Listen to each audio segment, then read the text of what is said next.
ರಾಜ್ಯದ ಮುಖ್ಯಮಂತ್ರಿಗಳಾದ ಗೌರವಾನ್ವಿತ ಮಾನ್ಯ ಸಿದ್ದರಾಮಯ್ಯ ಬಗ್ಗೆ ವಿನಾಕಾರಣ ಮೈಸೂರಿನ ಮೂಡ ಕೇಸ್ ದಾಖಲಿಸಿ ಜೆಡಿಎಸ್ ಮತ್ತು ಬಿಜೆಪಿ ಪಕ್ಷಗಳ ಹುನ್ನಾರದಿಂದ ಇಡಿ ಅವರು ಕೇಸನ್ನು ದಾಖಲಿಸಿ ವಿನಾಕಾರಣ ಗೊಂದಲ ಸೃಷ್ಟಿಸಿದ್ರು. ಆ ಗೊಂದಲಕ್ಕೆ ತೆರೆ ಎಳೆದಿದ್ದಾರೆ. ಏನು ಇಡಿ ಅಧಿಕಾರಿಗಳಿಗೆ ಸುಪ್ರೀಂ ಕೋರ್ಟ್ ಚೀಮಾರಿ ಹಾಕಿ ತಲಾಟೆ ತಗೊಂಡಿದೆ. ದಯಮಾಡಿ ಇನ್ನಾದರೂ ಕೂಡ ಜೆಡಿಎಸ್ ಮತ್ತು ಬಿಜೆಪಿ ನಾಯಕರು ವಿನಾಕಾರಣ ಸುಳ್ಳು ಆರೋಪ ಮಾಡೋದನ್ನ ನಿಲ್ಲಿಸಬೇಕು ಅಂತ ಹೇಳಿ ಈ ಮೂಲಕ ನಾವು ಒತ್ತಾಯಿಸ್ತಾ ಇದ್ದೀವಿ. ಹಾಗೆಯೇ ಸಾಮಾಜಿಕ ಹೋರಾಟಗಾರರಾದ ಶ್ರೀಯುತ ಸೇಮಯ್ಯ ಕೃಷ್ಣ ಅವರು ಇನ್ನು ಮೇಲೆ ಸುಳ್ಳು ದಾಖಲೆಯನ್ನು ಸೃಷ್ಟಿ ಮಾಡಿ ದಾಖಲಿಸೋದನ್ನ ನಿಲ್ಲಿಸಬೇಕು ಅಂತ ಹೇಳಿ ನಾನು ಈ ಮೂಲಕ ಅವರು ಒತ್ತಾಯಿಸ್ತಾ ಇದ್ದೀನಿ.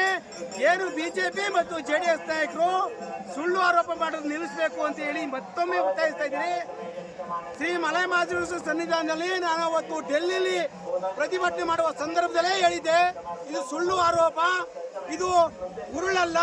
ಮಾನ್ಯ ಸಿದ್ದರಾಮಯ್ಯ ಸಾಹೇಬರು ಮತ್ತೆ ಶ್ರೀಮತಿ ಪಾರ್ವತಮ್ಮನವರು, ಮಲ್ಲಿಕಾರ್ಜುನ ಸ್ವಾಮಿ ಅವರು, ಶ್ರೀಯುತ ದೇವರಾಜರವರು ಏನೂ ತಪ್ಪು ಮಾಡಿಲ್ಲ, ವಿನಾಕಾರಣ ಸುಳ್ಳು ಮಾಡಿದ್ದಾರೆ. ಅದು ಈ ಕೇಸ್ ಉಳಿಯಲ್ಲ ಅಂತ ಹೇಳಿದೆ, ಅದು ಸತ್ಯ ಆಗಿದೆ. ಈ ಕೇಸ್ನಲ್ಲಿ ಸಿದ್ದರಾಮಯ್ಯ ಸಾಹೇಬರು ಪಾರಾದ್ರೆ ಶ್ರೀ ಮಲೆಮಹದೇಶ್ವರ ಸ್ವಾಮಿ ಸನ್ನಿಧಿಯಲ್ಲಿ ಪೂಜೆ ಮಾಡ್ತೀನಿ ಅಂತ ಹೇಳಿ ನಾನು ಅಂದ್ಕೊಂಡಿದ್ದೆ, ಅದು ನೆರವೇರಿದೆ.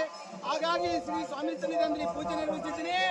ನಾನು ಮತ್ತೊಮ್ಮೆ ಶ್ರೀ ಮಲೆಮಹದೇಶ್ವರ ಸ್ವಾಮಿ ಸನ್ನಿಧಿಯಲ್ಲಿ ಬೇಡ್ಕೊಳ್ಳೋದು ಇಷ್ಟೇ, ಮತ್ತೊಮ್ಮೆ 2ನೇ ಬಾರಿ ಮುಖ್ಯಮಂತ್ರಿ ಆಗಿರುವ ಮಾನ್ಯ ಸಿದ್ದರಾಮಯ್ಯ ಸಾಹೇಬರು ಪೂರ್ಣಾವಧಿ ಮುಖ್ಯಮಂತ್ರಿಯಾಗಿ ಆಡಳಿತ ನಡೆಸಲಿಕ್ಕೆ ಶ್ರೀ ಸ್ವಾಮಿ ಅನುಕಂಪ ಇರಲಿ, ಅನುಗ್ರಹ ಇರಲಿ ಅಂತ ಹೇಳಿ ನಾನು ಈ ಮೂಲಕ ನಾನು ಶ್ರೀನಿವಾಸ ಸ್ವಾಮಿಯಲ್ಲಿ ಒತ್ತಾಯಿಸ್ತಾ ಇದ್ದೇನೆ, ಕೇಳ್ಕೊತಾ ಇದ್ದೀನಿ.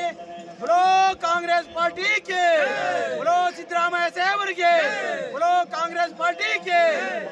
नमस्कार, मरड़ी उंडी पुरस्वामी।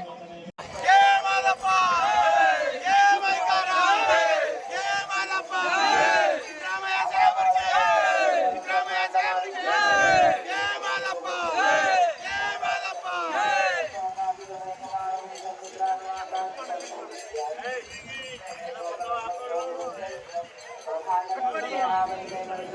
ಕನ್ನಡಿಗರ ಮೆಚ್ಚಿನ ನಿಮ್ಮ ನ್ಯೂಸ್ 18 ಕನ್ನಡ ಈಗ ವಾಟ್ಸ್ಆಪ್ನಲ್ಲಿಯೂ ಲಭ್ಯ.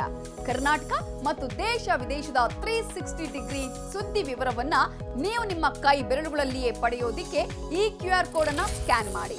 ನಮ್ಮ ಚಾನೆಲ್ ಅನ್ನು ಫಾಲೋ ಮಾಡಿ, ನೋಟಿಫಿಕೇಶನ್ ಆನ್ ಮಾಡಿ.